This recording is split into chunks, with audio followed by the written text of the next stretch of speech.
why I downplay my videos, it isn't that I have low self-esteem or low self-confidence, is that it's a Christian thing. You got to play that you don't have a big ego. You don't want a big ego. You don't want to come across as being perfect, or and because you want to be realistic. You don't want to make people think that you're perfect, and people who think they're perfect are not perfect. That's the whole point of Christianity is that nobody's perfect. In fact, the Ten Commandments are not things that you keep. There, it gives you an idea of just how um, separated you are from God. That God could keep these things, but we can't. In fact, we're designed to be imperfect. And if somebody who's into evolution would say, well, you were developed by evolution, that you're the best, that you survived your makeup or whatever, learned from the environment and was able to develop into what you are, that's bullshit. You were created to be the way you are, and I can prove it. The two eyes that are in front of your head are in front of your head. Why don't you have four eyes? Why don't you have eight eyes? Why can't you see all around?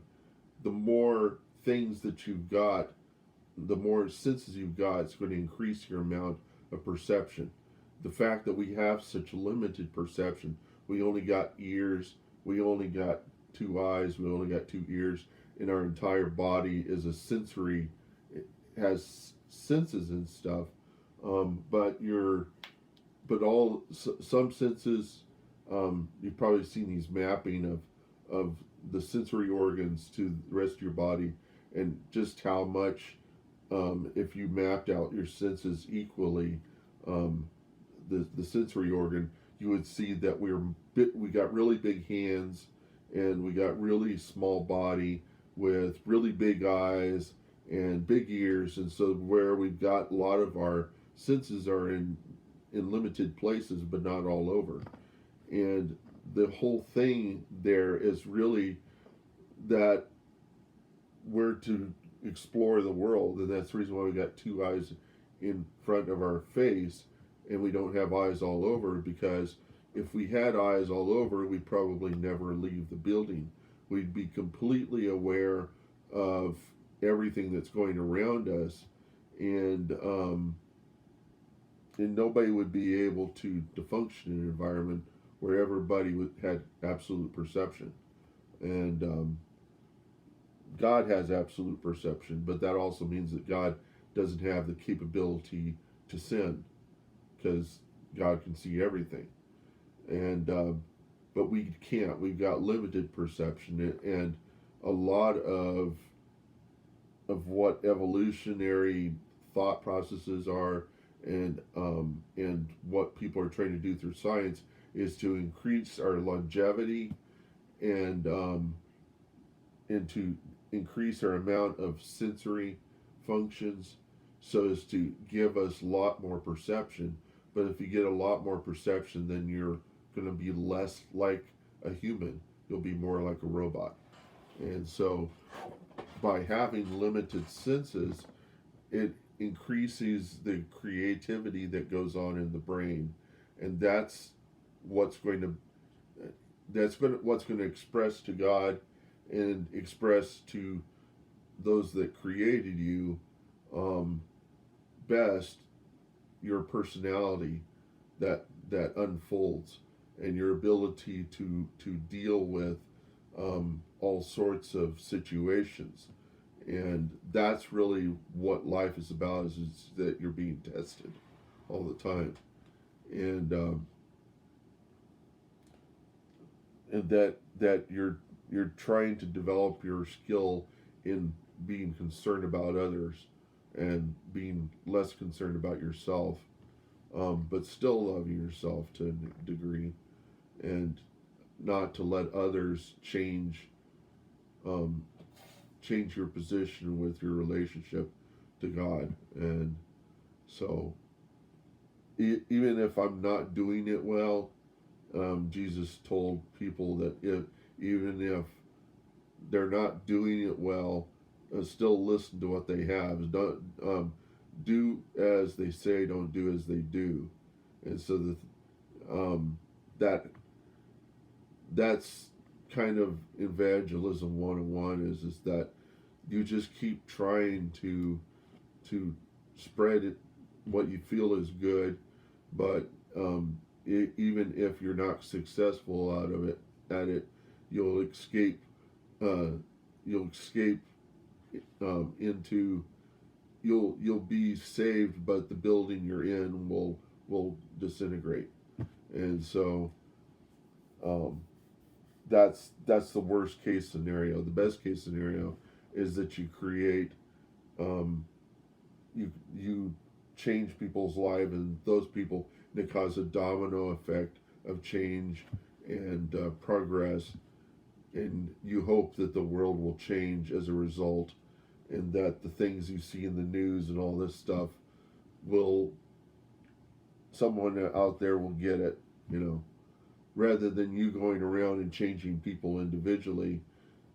You change the I have this saying that if you can't change the 3 feet around you, then forget about the world. And so that's like picking up trash on the ground. I'm not doing it so much in my room, but people aren't walking through my room. And the reason why it's messy this way is because I'm constantly thinking of things to do. And the thing that I'm not that concerned with is the order of the room, because I can actually see where everything is, or at least the things that I care more about are nearer to me than the things that I don't care so much about that ends up put on shelves somewhere else. And I do try to keep things from being. This is not a good example. I've got my controllers for my for my headset down here on the floor, and that's not good because those things are going to get broken. And somewhere I got my headset. I actually had my headset on when I went to sleep, and I woke up and Eric Clapton was playing, and I was saying Eric Clapton in VR 180, and then I realized he was 2 dimensional, and it was just a great Eric Clapton concert, and it was because I guess I was watching music videos on my website through my Oculus headset, or I was watching YouTube. I was just watching YouTube, and it just ended up playing Eric Clapton to me when I woke up. And how often does that happen to you on YouTube, that you end up watching something that's interesting rather than something that's usually about somebody's conspiracy theories of that there's UFOs in space and that the government is really controlled by the aliens, and that's what most people get. I get Eric Clapton doing some of his best music, which was kind of bizarre, and so that's how the Lord benefits me, is by bringing things that are interesting to me, and He's constantly shaping me and chiseling away at me, getting rid of the negative stuff, because that's what sculpture is. Sculpture is when it's chiseling away, it's what's called negative synthesis. It's called subtractive synthesis. That's, if you ever deal with music, the difference between subtractive and additive synthesis is additive synthesis is you add harmonics that to your sound, to your synthesizer sound. So sampling is additive. Additive is like a Hammond organ where you're pulling out the drawbars. That's additive synthesis. Subtractive synthesis is where you use filters that will subtract from the waveform. It's subtracting harmonics, and that's called subtractive synthesis. That's the 2 different kinds. And subtractive synthesis would be an example, would be analog synthesizers or subtractive synthesis. Additive is when you add waveforms together to produce, and so digital synthesizers would be additive synthesis. You don't usually use analog components to create additive synthesis, not unless you're a millionaire and you can afford all the various sorts of waveforms and oscillators that are needed in order to create all the harmonics and the rich tone, and they try to layer um, voices over each other to create something more complex. Anyhow, I, was I? I hope that was all I was going to say. I just tend to